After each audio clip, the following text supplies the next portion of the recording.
We continue reflecting on Archbishop Desmond Tutu as he is several hours away from being laid to rest. His life has been captured in pictures. It has been retold by many people whom he's met, from the higher echelons of society to the ordinary man on the street. And one of the most photographed individuals in the world, Archbishop Desmond Tutu, was a joy to photograph, many say, always making time to joke with journalists and photographers. Among those who had the privilege to meet the Arch was photojournalist Fanie Jason. Jason covered the first democratic elections across South Africa in 1994. He has documented genocide in Rwanda, street children in Rio de Janeiro, the conflicts of the West Banks, and of course crises in places like Kosovo. Fanie Jason joins us now to share his experiences with the Arch. A very good evening to you, Dad, and thank you so much for speaking to us. You know, it's been a life told in pictures. We've seen so many beautiful, wonderful photos. I believe that you started your career as a freelance photographer in 1975 to supplement your income as a Bible salesman. Do you think both these passions somehow led you to working with the Arch? That's a brilliant observation. I haven't thought of it that way. But, you know, the Arch really had a big influence on our life. And, you know, as a freelancer, I went out of my way to try and get some photographs, because in Cape Town in the early days, in the 70s, Black people were not employed on the newspapers in Cape Town. So the only place where you could have been employed would have been especially I would have been in Johannesburg, because nobody from the townships were ever employed until 1986, the first time. And before that, nobody. So I had to freelance for a lot of like Drum Magazine, Pace Magazine, City Press, World, you know, and papers in Johannesburg. So most of my work had, you know, I got commission from Joburg to do stuff, yeah? And to follow, especially Archbishop Tutu. But I mean, following Archbishop Tutu was not easy. You remember when he started off in coming to Cape Town, he was not even allowed to stay in Bishop's Court. He had to apply, you know, because of Group Areas Act.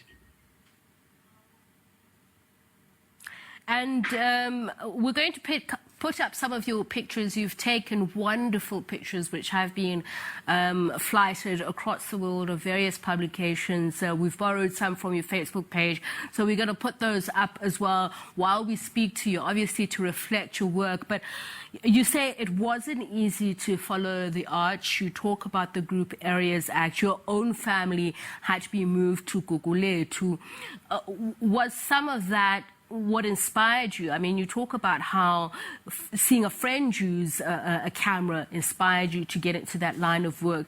Just draw a line for me between those threads, please. Yeah, I was still talking about when Bishop Tutu came to when he was inaugurated as Archbishop of Cape Town, and he started opening the house at Bishop's Court for unprivileged children to go and swim in the pool. It was not only painful for the lily white neighbors in Bishop's Court to have a Black bishop, and now he's bringing the township to Bishop's Court. Gee, they couldn't foresee that. They were more worried about their property going down in price than having Black people swimming in Bishop's Court in a pool that belonged to Archbishop Tutu. So I was there. But I mean, when Bishop Tutu got inaugurated, I worked at the time with, I don't know if you know, drum editor called Stan Mochwadi. Yes. He used to work, he was the editor of Drum, and we went to Bishop Tutu's inauguration. Lucky for me, I had a front seat because Ubra Stan was, I think somehow he's related to Mamulia. So plus they were together at school with the Archbishop, so they knew one another very well. So that actually gave me easy access to work with the bishop. So I had to do a couple of assignments for Oprah Stand for Drum Magazine. It was spending a day in the life of Bishop Tutu and the inauguration. But gee, after that, it was never easy. I got arrested. We were thrown in prison with Bishop Tutu and on a march in St. George's Street. I mean, you know, Bishop Tutu, I mean, you know, the authorities were not happy with what he was talking about. That is why I said it was difficult taking photographs of him. You have to go through tear gas. You have to jump over barbed wires.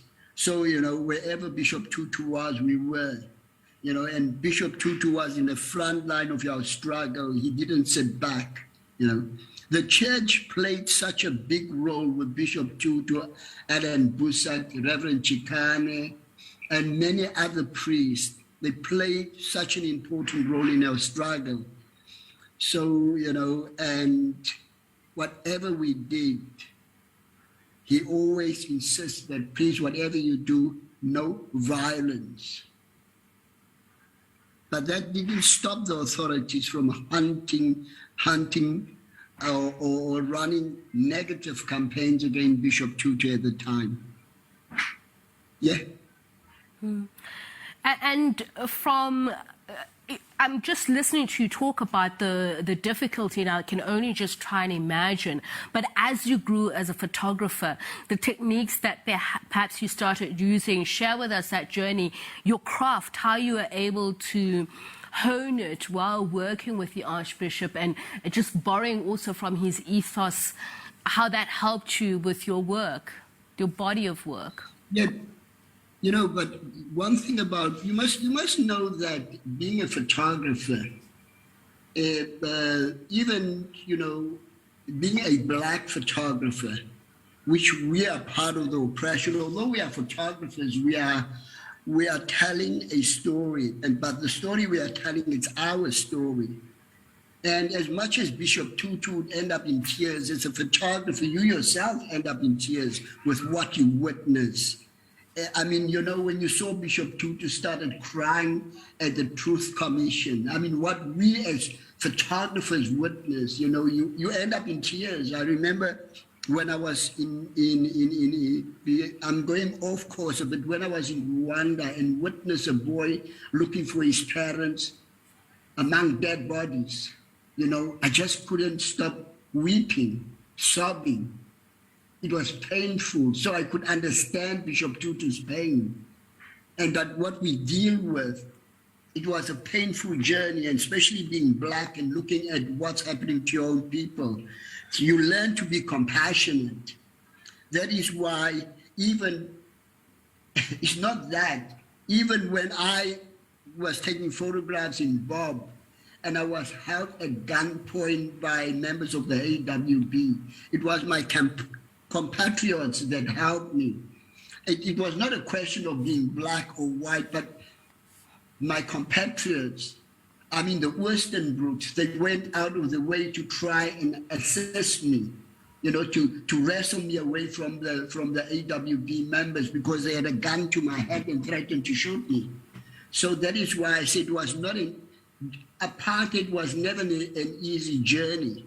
I look back at people that say to us that, yeah, you know, Bishop Tutu was selling out. And you said, where were you when we were running through tear gas? Do you know what sell out? Do you think somebody would get up off his bed and walk through tear gas? But it's most of these armchair people that don't know what the struggle was about that talk like that, you know?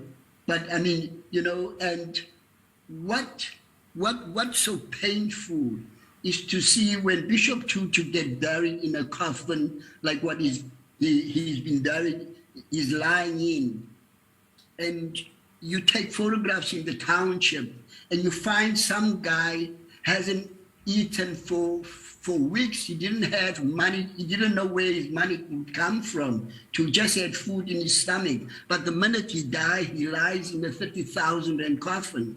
Then you ask, for heaven's sake, our priorities.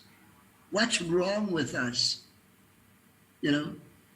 Yeah, but I mean, you know, Bishop Tutu has taught us to be compassionate, to help, to care for one another. And that was important. That was my most important lesson that I got from him. I remember when we were locked up, sitting behind bars, me, Bishop Tutu, Gerwel, and Franklin's son. We got picked up at the march in the center of Cape Town. And I was panicking, you know. Firstly, the camera that I had at the time, I bought from guys that grabbed cameras from the tourists. So I was more worried about me, this camera going to be found out in my hand. And Bishop Tutu didn't know why I was panicking. And he was consoling me, Fanie, don't worry, we'll get out of this. They will just most probably leave us, you know. And you were worried, they said, okay, Bishop Tutu, it's okay for you to say, don't worry. They may release you, but we may sit, you know. But eventually we were all free that day. But they kept us for about 3 hours behind bars, just for marching and just for being there. That was in the center of town. The same thing happened in Strandfontein when it was opening God's beaches to all God's people. You know, where we define apartheid, where black people were going to a white-only beach on the Strand. There, I got picked up again. Not only me, but a lot of other photographers that were there. Yeah.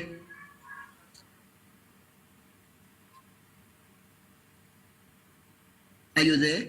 Yes, we're listening to you, Tata, and I'm just listening to you talk, and you paint the picture so well, the stories that you're telling, the pain, the struggle. Talk to me about the light. We've spoken about his sense of humor, his laughter seemed to fill a room. If you could remember some of those pictures that you brought to life of happy moments, of moments of hope.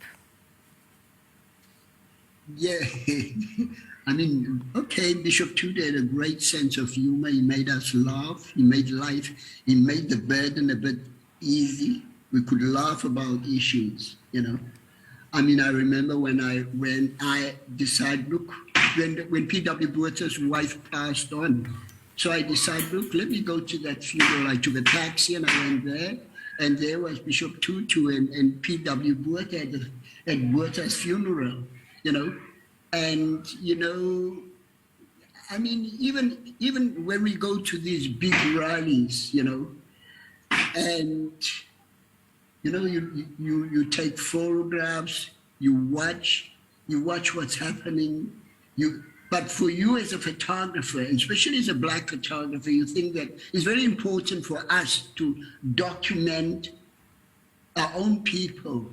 But it's very important from a black perspective to tell your story as an oppressed person, you know. Sorry, you could hear the crickets going off. Sorry, it's outside. And because we have to tell our own stories, you know, and that is why it's important to take these pictures. I mean, Bishop Tutu had a great sense of humor. He was a good father. He was a good family man, you know, but he was a comrade too, and he was a leader in the church. Yeah. All right. Thank you so much, Tata. I really appreciate it. You've made our well of knowledge so much more wealthier by sharing those experiences with us.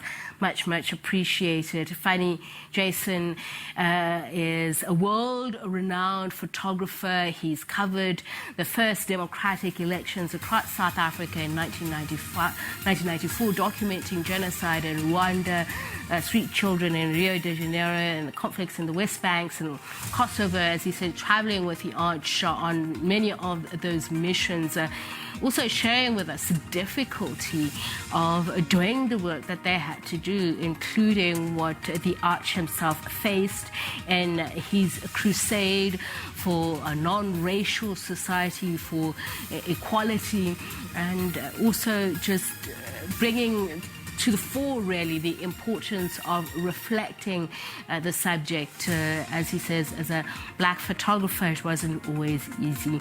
Fanie Jason.